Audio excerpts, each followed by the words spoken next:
Hello, Millings TV fan! This is Milling po. Kamusta po sila? Ano pong inyong ginagawa? At tayo po ay busy sa ating mga items na natanggap. At tayo po ay may share sa inyo. Mary Jane, yan po ang ating items na pinadala ng store na PH_mall. So, tatlo pong ating items, kundi rechargeable Bluetooth po ito na wireless mouse. So, meron po tayong 121, 104, tsaka 121. So, yung 121 po yung black. Yung pink po, 104. Yung white silver ba, is 121. So, binayaran natin ng 373.62. At tayo po ay may free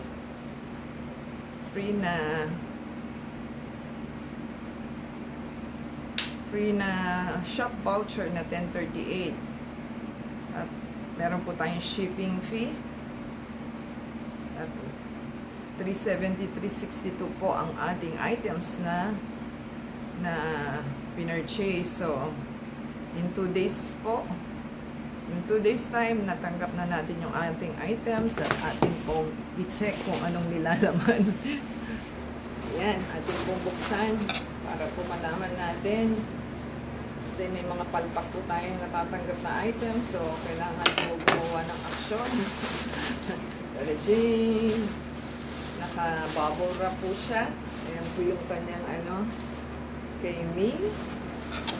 Atin po i-check kung tama ba yung kanyang pinadala kasi tatlo po yung ating order. So, naka-box po siya. Ayan po, 3 box. Atin pong i-check kung okay ba o hindi. At hindi po natin malalaan kung okay ba. Yun lang po natin. So, umalis po tayo doon. Mukhang madilim po yata. So, ito po yung ating items na bubuksan. So, try po natin yung una. Kung nilalaman ba is okay o hindi. Kasi tatlo po ito. At meron po dapat siyang receiver. Kaya lang hindi po natin ma-check kung functionable ba o hindi.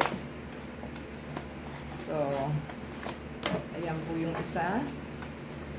Silver. Ito po yung ating rechargeable wire. At tingnan po natin kung tama ba yung pinadala niya. So,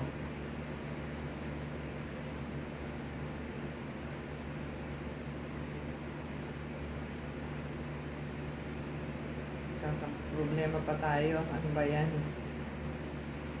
So, ang ating items is, sinabi ko na po ang price, pero naglolo ko ang ating phone.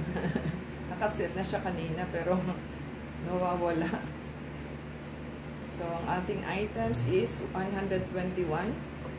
Silver. Tama naman po. Ito po yung pang-charging niya. So, meron po siyang receiver. Ito yung receiver. So, isasaksak nyo lang po sa inyong computer para po maging okay na siya. Yan po yung ating unang nabuksan. At meron po tayong lang natarante eh. Ito po yung isa. Ayan, meron po siyang recharger. At yan po yung kanya receiver. So, ito po yung pink is, presyo ni pink is 100.88. So, mura siya. So, ito, buksan po natin. Ito po is itim, alam ko. Yan. Itim. Match sa kanyang charger na itim. So, meron po siyang receiver. Kaya lang hindi po natin ma-check kung okay ba o hindi. Dahil so, meron pa siyang nakalagay dito na power on. May power on po sa gitna. And, kung naka-Bluetooth yung isa. At, ewan ko yung yung edge na yun, yung isa. Naka-Bluetooth tsaka naka-Wi-Fi po. So, pipindutin nyo lang po yung gitna. Kung power on sa Bluetooth or power on sa Wi-Fi ba. So, Made in China po ito ha, kasi abroad po siya. Pero mabilis na rin po kahit papaano kasi ang ating items ay ilang days bago dumating. I-check po natin. So, in 2 days lang. Kasi pinlace yung order ng 17 and 19 po ngayon. So, 2 days lang. Mabilis pa rin po kahit papaano. So, yan po ang ating items na 3 na ating binili. At okay naman po yung specification niya. Kaya lang hindi pa po natin matry kung okay ba o hindi. So, yan po ang ating experience na try po natin power on mamaya pagka vlog po natin. At thank you po sa seller, delivery guy. Until next time po, paki-support po sa ating channel, paki-play po yung video and add sa Facebook, Twitter, TikTok and Instagram. Until next time po, God bless everyone.